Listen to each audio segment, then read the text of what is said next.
जय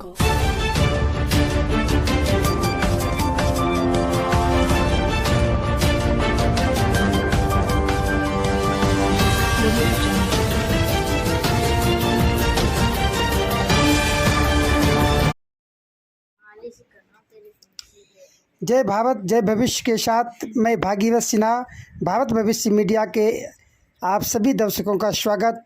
भारत भविष्य मीडिया के खबरों से लगातार जुड़े रहने के लिए आप हमारे चैनल को लाइक सब्सक्राइब और शेयर जरूर करें। जी हाँ, बेल आइकॉन बटन को दबाना ना भूलें। मातृभाषा उन्नयन संस्थान द्वारा दिल्ली के हिंदी भवन में लेखक गिरीश चावला के लघु कथा संग्रह इशिका हमारा स्वाभिमान का विमोचन एवं काव्य गोष्ठी आयोजित की गई, जिसमें मुख्य अतिथि श्री सुभाष चंद्र जी, कार्यक्रम की अध्यक्षता डॉक्टर आशीष कंदवे, साथ ही साथ विशिष्ट अतिथि कोमल वर्मा, धर्मेंद्र मुकुल, योगिता वासवानी, एस प्रविंदर शाह। कार्यक्रम में अतिथियों द्वारा दीप प्रज्वलन कर स्वस्ति वंदना शीतल मारवा जी ने प्रस्तुत की। तत्पश्चात मातृभाषा उन्नयन संस्थान की राष्ट्रीय कार्यकारिणी सदस्य भावना शर्मा ने स्वागत उद्बोधन देते हुए संस्थान के विषय में उपस्थित जनसमूह को अवगत कराया। इसके पश्चात सभी अतिथियों का स्वागत सत्कार किया गया। इस समारोह में श्रीमती सुमन चावला, इशिका, श्री गिरीश चावला, श्री नीरज बलवानी। कार्यक्रम में उपस्थित अतिथि साहित्य रत्नों द्वारा लेखक द्वारा किए गए उत्कृष्ट कार्य के महत्ता पर प्रकाश डालते हुए उनकी लेखनी की प्रशंसा की। विमोचन एवं उद्बोधन के पश्चात दूसरा शास्त्र काव्य पाठ का आरंभ हुआ, जिनमें नीलम नील, प्रीति खरवार, भागीरथ सिन्हा, विजय विद्रोही, चंद्रकांत चंद्रेश, जयप्रकाश विलक्षण, इरफान राही ने काव्य पाठ किया। सभी सम्मानित कवियों को मातृभाषा उन्नयन संस्थान द्वारा भाषा सारथी से सम्मानित किया गया। आइए देखते हैं ये खास रिपोर्ट भागीरथ सिन्हा के साथ।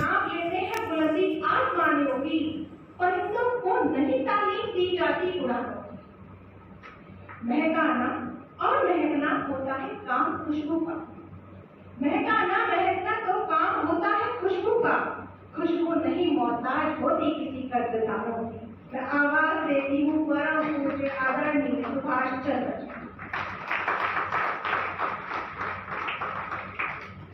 नमस्कार।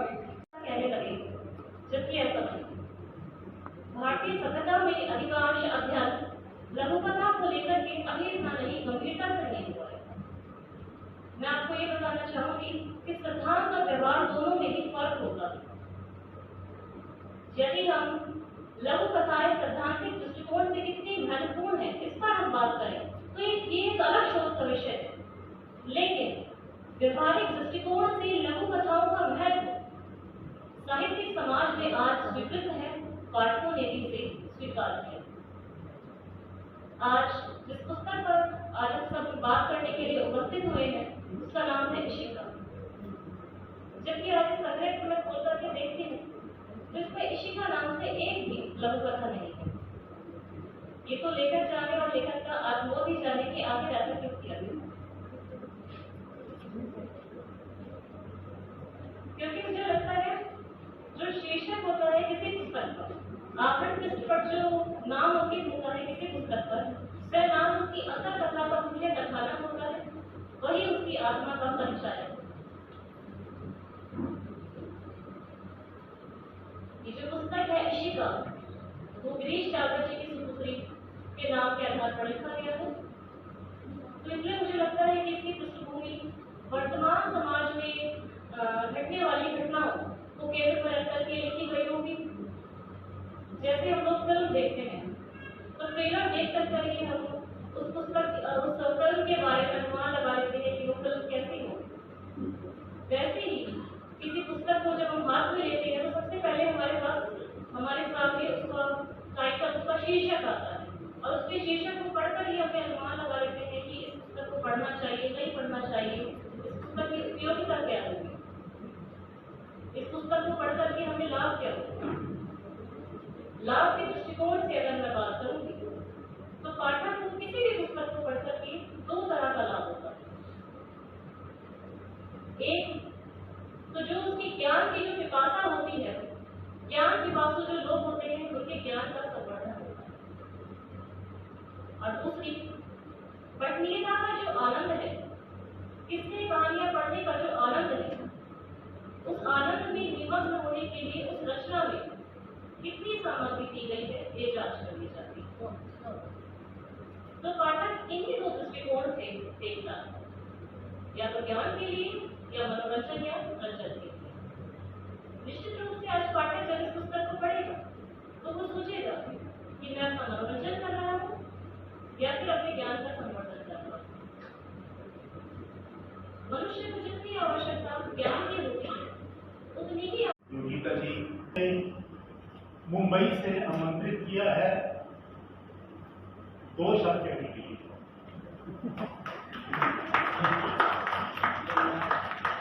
माफी चाहता हूँ, थोड़ा टाइम ज्यादा लूंगा, अगर मन संचालिका मेरे को आदेश दे। गिरीश चावला जी के साथ मेरे संबंध काफी पुराने हैं और उनसे भी पुराने आशीष खंडवे जी के साथ शायद 1990 से। गिरीश जी की ऑफिस में एक दिन मैं गया तो गिरीश जी अपनी एक डायरी खोलकर बैठे हैं, शायरी कुछ लिख रहे थे। 2017 जनवरी का महीना था, तो मैं किसी काम से गया तो मुझे लगा कि हाँ भाई ये मेरा श्रेणी का बंदा मुझे मिल गया।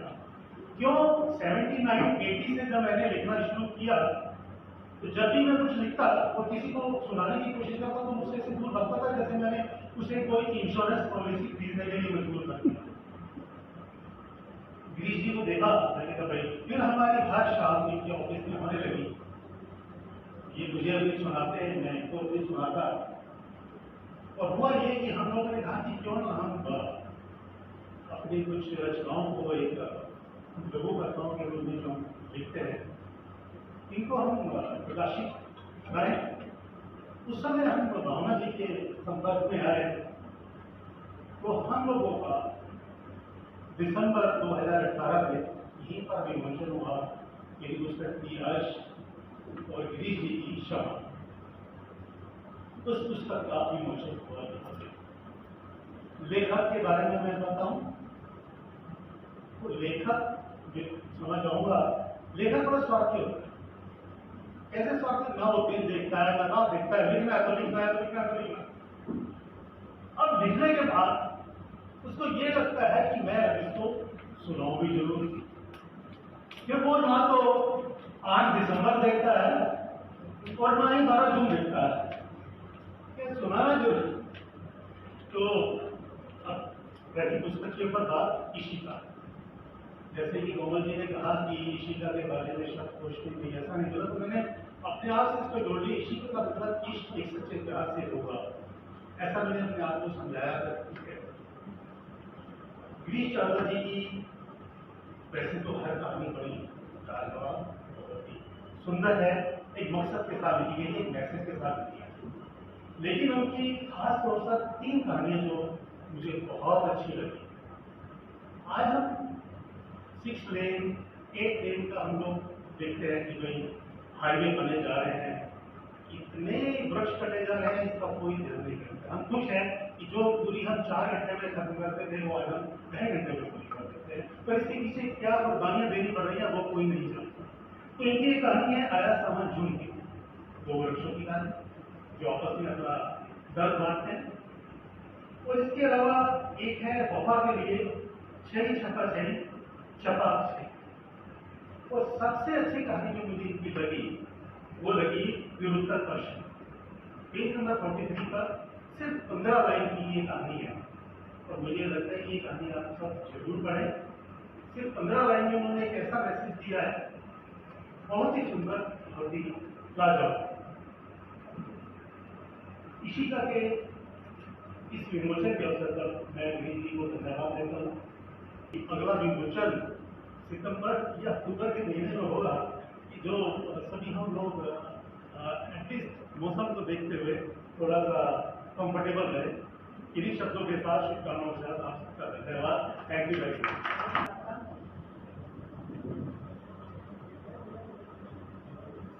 अब जिनको मैं आवाज देने जा रही हूँ, जिनका वक्तव्य हम सुनने वाले हैं, वाकई उनसे व्यक्तिगत तौर पे जुड़ी हूँ, इसलिए जानती हूँ कि उनका व्यक्तित्व मासूम है, मासूम हृदयों से विघटता भी है।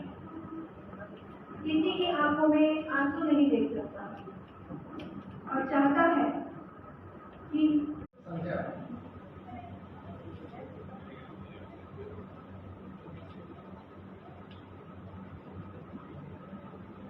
अपनी बात शुरू करने से पहले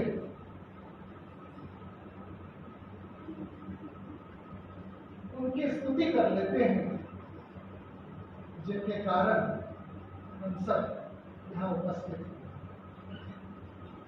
वर्णानां संघानां रसानां छंदास्मपि मंगलानां च कर्तारो वंदे वाणी विनायक। उस माँ सरस्वती के चरणों में प्रथम प्रणाम, जिसका अंश मात्र आशीर्वाद भी अगर हमारे सर पे है तो हम सृजन की दुनिया में, सृजन के संसार में कुछ रच पाएंगे और सृजित साहित्य का कुछ अंश अपने भीतर समाहित कर पाएंगे।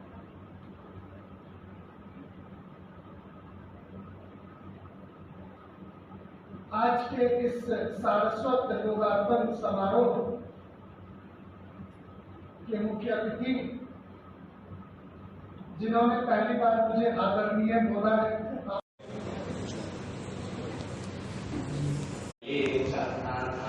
पोखर में गैया नहलाने मैं ले जाता था, भाई और मामा के संग डुबकी लगाता था, भाई और मामा के संग डुबकी लगाता था।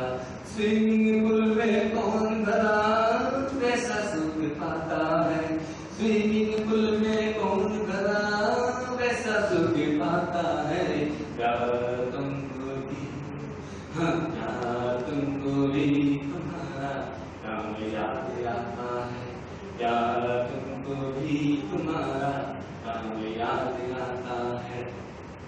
दूध पिलोती थी जब नानी बड़े ही प्यार से, दूध पिलोती थी जब नानी बड़े ही प्यार से। छाछ मक्खन की खिलाती बड़ी मनहार से, छाछ मक्खन की खिलाती बड़ी मनहार से। पिज्जा बर्गर में कहो क्या वैसा स्वाद आता है, पिज्जा बर्गर में कहो क्या वैसा स्वाद आता है।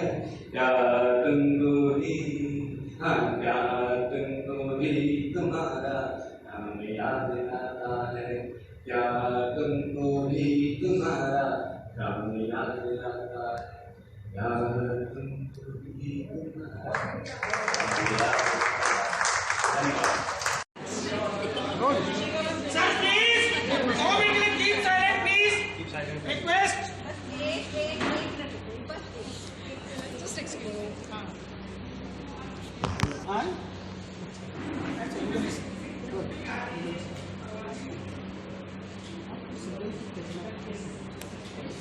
आसपास के लोग देखकर ये हो रहे हैं, न्याय को देखकर इन सभी की वजह से मनभाव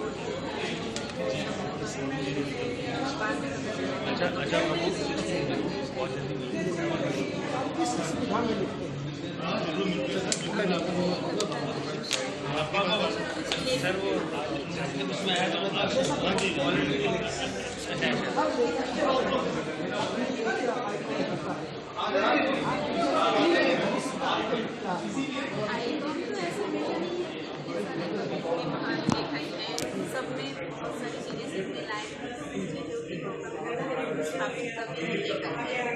जैसे मैं सबसे भी सीखने की कोशिश करती हूँ।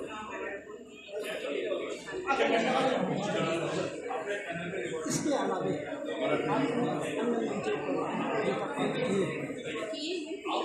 और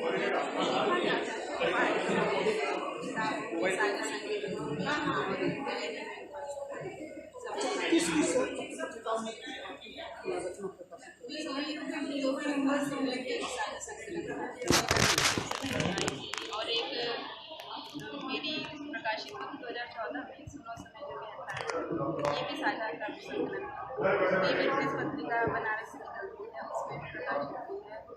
और इसके अलावा ये प्रतिलिपि ऐप है, इसमें प्रकाशित हुई है। इसी तरह से अभी वर्तमान में क्या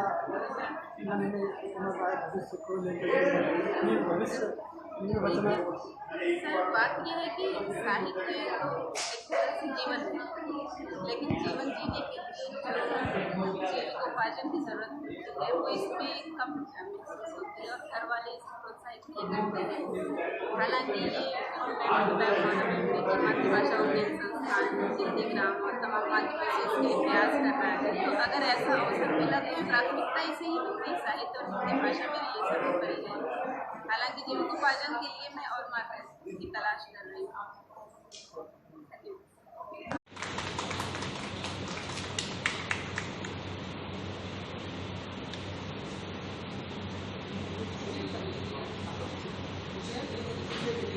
नीलम नील जी,